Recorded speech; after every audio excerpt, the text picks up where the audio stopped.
13 करोड़ जमा करता या 12 लाख कार्यकर्ता जो बेरोजगार हो गए हैं, इसके लिए विपक्ष भी जिम्मेवार है। सरकार ने बंद किया इन कंपनियों का, सरकार ने सील किया, तो सरकार देगी इसका पैसा, कौन देगा? और लाइसेंस सरकार ने दी और बंद सरकार ने की है कंपनियों को, पैसे कौन देगा? 2024 में पहले भुगतान, इसके बाद में मतदान। अगर कोई प्रधानमंत्री देश में गरीबों को दुश्मन बना है तो वो है मोदी जी। अमित शाह मोदी जी इतना बड़ा डकैत का सरदार है कि गरीबों को लूट कर अमीरों को माले माल करके विदेशों भगा रहे हैं। लेकिन इतना बड़ा पटकेगी कि जहां से आए थे वहीं पहुंच जाएंगे। भुगतान होगा जब ही इनके पास मतदान होगा, नहीं तो मतदान भी नहीं। जितनी भी कंपनियां के द्वारा गरीबों को रुपया को ठगा गया है, केंद्र सरकार सभी को भुगतान करने की व्यवस्था करे। जिन कंपनियों में हम लोगों ने काम किया है उसका पैसा, जिन कंपनियों को सरकार ने बंद कर दिया है, उस पैसा को की डिमांड है हमारी, वो पैसा हमारा जमा करता लोगों का वो वापस किया जाए। ये कौन से कंपनी में काम कर रहे थे आप लोग?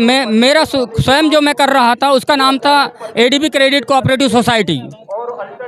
लेकिन आखिर सरकार से क्या मांगे, मतलब इसमें सरकार का क्या दोष है कि जो आप सरकार ने बंद किया इन कंपनियों का, सरकार ने सील किया, तो सरकार देगी इसका पैसा, कौन देगा? और लाइसेंस सरकार ने दिया हुआ था, क्या कह रहे हैं? लाइसेंस सरकार ने दी और बंद सरकार ने की है कंपनियों को, पैसे कौन देगा? उनको जो जितने भी कंपनी चलाने वाले हैं उनको अंदर किसने की? सरकार ने। उनकी जितनी प्रॉपर्टी है सरकार ने बंद की, तो पैसा कौन देगा? सरकार ही देगी ना। क्या आक्रोश में आप क्यों दिख रहे हैं? विपक्षी उन्होंने आपको भेजा है क्या? नहीं, विपक्षियों ने नहीं भेजा, हम इतना परेशान हैं, हमने पैसा जमा किया है, वो पैसे किससे मांगेंगे? सरकार ऐसे बोलेंगे, किससे बोलेंगे? क्या लगता है 2024 को लेकर ये आपका मुद्दा होगा? हाँ, ये बड़ा मुद्दा होगा। 2024 में पहले भुगतान, इसके बाद में मतदान। अगर भुगतान नहीं मिलेगा तो आप लोग मतदान नहीं करेंगे? नहीं, एकदम नहीं। क्यों करेंगे? आपका अधिकार है मत देना। मत अधिकार है उसको जो जनता का ख्याल रखे, जो गरीबों का हित देखे, गरीबों का नेता हो। मोदी जी गरीबों के मसीहा हैं। वो उद्योगपतियों को मसीहा है। उतना बड़ा जुमलाबाज, धोखेबाज इस देश में कोई प्रधानमंत्री नहीं बना है। अगर कोई प्रधानमंत्री देश में गरीबों को दुश्मन बना है तो वो है मोदी जी। मोदी जी जब से आए हैं देश का जो विकास की गति है काफी बढ़ा है। विदेशों में जो है डंका पीटा जा रहा है। अरे विदेशों में डंका, जब हम घर ही में नहीं खुश हैं तो विदेशों में क्या है? हम क्या ही करेंगे? पीएम किसान के पैसे नहीं मिल रहे, 2 साल हो गया। हम 2018 में हमारी मैच्योरिटी हुई। मैं महाराष्ट्र गोंदिया से आया हूँ, एसपीएनजे कंपनी में काम करता हूँ। एसपीएनजे कंपनी में काम किया हूँ, गोंदिया महाराष्ट्र से। मेरा नाम है गुनीराम ढोमने। आज 5 साल हो गए मोदी सरकार आई है, तब से उसने सरकार। आपने देखा होगा भाजपा सरकार में कहा जाता है कि देश सुरक्षित हाथों में है। देश सुरक्षित हाथों में वही है कि इन्होंने, आप देखे होंगे हिंदुस्तान में कि बहुत बड़े बड़े डकैत हुआ करते थे। चंबल घाटी का नाम आता था हिंदुस्तान में, और वो डकैत जो है अमीरों को लूट कर गरीबों को बेटी के शादी करने के लिए दिया जाता था। लेकिन अमित शाह मोदी जी इतना बड़ा डकैत का सरदार है कि गरीबों को लूट कर अमीरों को माले माल करके विदेशों भगा रहे हैं। देखिए, जैसे आप लोग जो यहाँ पे आए हैं, क्या मुद्दा है? आप लोग अब युवा हैं, क्या है रोजगार को लेकर आप क्या कहेंगे? जो जैसे 2014 में मोदी जी ने कहा था कि हर साल 2 करोड़ रोजगार देंगे। सबसे बड़ी बेरोजगारी जो फैली है वो बीजेपी सरकार में, मोदी सरकार में ही हुई है। जे केवल जुमलेबाजी करते हैं, और सबसे बड़ा जो झूठा प्रधानमंत्री इस देश में हुआ है वो मोदी जी हुए। इनसे बड़ा कोई झूठा प्रधानमंत्री नहीं। 2014 में मोदी जी आने से पहले कहा था, नारा दिया गया था बहुत हो गई महंगाई की मार, अब की बार मोदी सरकार। क्या कहना है, महंगाई कम हुआ? देखिए, जो पब्लिक है, पब्लिक ने कुर्सी पे बैठाया था 2014 में, और पब्लिक ने इतना बड़ा पटकेगी कि जहां से आए थे वहीं पहुंच जाएंगे। भुगतान होगा जब ही इनके पास मतदान होगा, नहीं तो मतदान भी नहीं। भुगतान हो जाएगा तो मोदी जी को वोट देंगे। जब हमारा भुगतान हो जाएगा, अगर वो अच्छा काम करते हैं तो क्यों वोट नहीं देंगे? इससे पहले अपने मोदी जी को दिया था वोट? दिया था 2014 में दिया। भुगतान हो जाएगा तो देंगे? तो देंगे। यानी नाराजगी भुगतान को लेकर के है। क्या मुख्य हमारी सभी हम सभी लोगों की जो मुख्य नाराजगी है वो भुगतान को लेकर के है। बाकी मोदी जी अच्छा काम कर रहे हैं। जो भी काम कर रहे हैं, जिस जगह में काम कर रहे हैं वो उनके लेवल में ठीक है। बाकी हम लोग सिर्फ परेशान है तो भुगतान को लेकर के, और मुख्य नाराजगी हमारी भुगतान की। अगर वो भुगतान करते हैं तो आने वाले समय में हम सोच सकते हैं उनके लिए। देखिए, कहा जा रहा है कि बहुत सारी कंपनियां जो थी जिसमें अलग अलग लोग काम कर रहे थे, उस कंपनी को बंद कर दिया गया है और इन लोगों का पेमेंट अब तक नहीं मिला, जिसको लेकर के लोग लगातार जो मांग कर रहे हैं। और सामने लोकसभा चुनाव 2024 है। इनका कहना है कि पहले भुगतान तभी वोट, उसके बाद नहीं।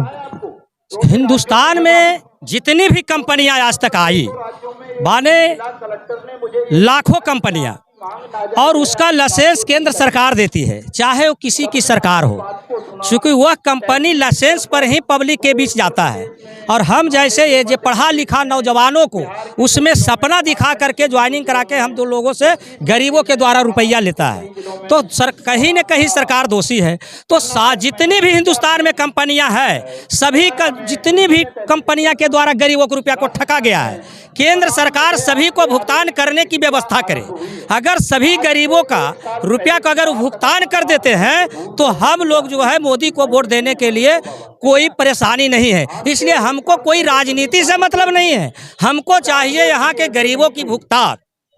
क्या कहते हैं, कहा जाता है कि देश सुरक्षित हाथों में है, और लाल किला से माननीय प्रधानमंत्री ने कहा था बेटी बचाओ बेटी पढ़ाओ। क्या लगता है कि यहाँ पे जो है महिला के सम्मान की बात करते हैं, महिला के साथ सम्मान, उनको सम्मान मिलता है?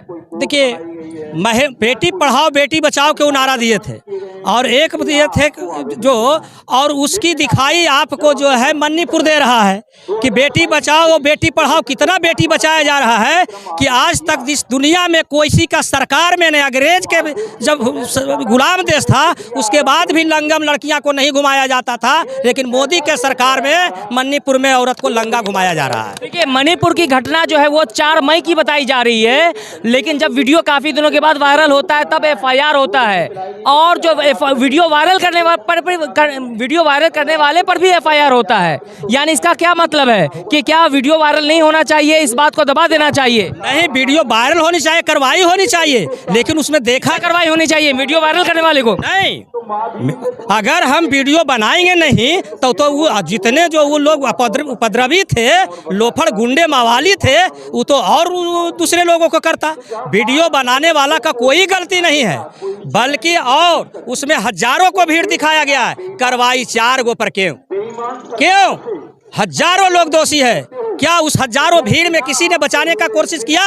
और जहां की बीजेपी का ही सरकार है, फिर कैसे बेटी पढ़ाओ बेटी बचाओ की? बीजेपी की सरकार है वहाँ के मुख्यमंत्री से किसी पत्रकार ने सवाल किया कि ये इस तरह की घटना हुई है, तो उन्होंने कहा ऐसे 100 घटना हुई है, लेकिन ये वीडियो वायरल हुई इसलिए ज़्यादा इसमें मतलब हाईलाइट में आया है। देखिए, मोदी जी बीजेपी का सरकार जुमलेबाजी की सरकार है। उन्होंने जितना भी बातें आज तक की है सिर्फ जुमलेबाजी ही की है, और मन की बात करते हैं मोदी जी, मन की बात। लेकिन मोदी जी से हम कहना चाहते हैं कि मोदी जी, उनकी भी मन की बात जरा सुन लिया करो। जिसने रिक्शा चला के, चिड़िया बादाम बेच के, बर्तन मांज के, मजदूरी कर करके जो अपने बेटी के लिए जो है पैसे करके बेटी की शादी के लिए जमा किए थे। आप मोदी सरकार को यानी फिर से थर्ड टाइम 2024 में मोदी जी को प्रधानमंत्री बनाने के मतलब रूप में देखना चाहेंगे आप? एकदम नहीं, एकदम नहीं।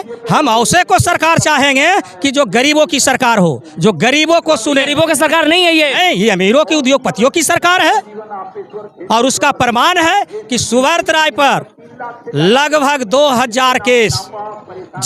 आखिरी सवाल ये है कि 2024 में PM मोदी या राहुल गांधी, यानी कि इंडिया या NDA? नहीं, इस मुद्दा पर विपक्ष भी चुप है। आखिर एक छोटी सी मुद्दा पर आता है तो वॉकआउट करते हैं, लोकसभा में, विधानसभा में आपने हंगामा करते हैं। लेकिन ये 13 करोड़ जमाकर्ता या 12 लाख कार्यकर्ता जो बेरोजगार हो गए हैं, इसके लिए विपक्ष भी जिम्मेवार है। इसलिए विपक्ष भी इसको पर कोई गूंगा या बहरा। चलिए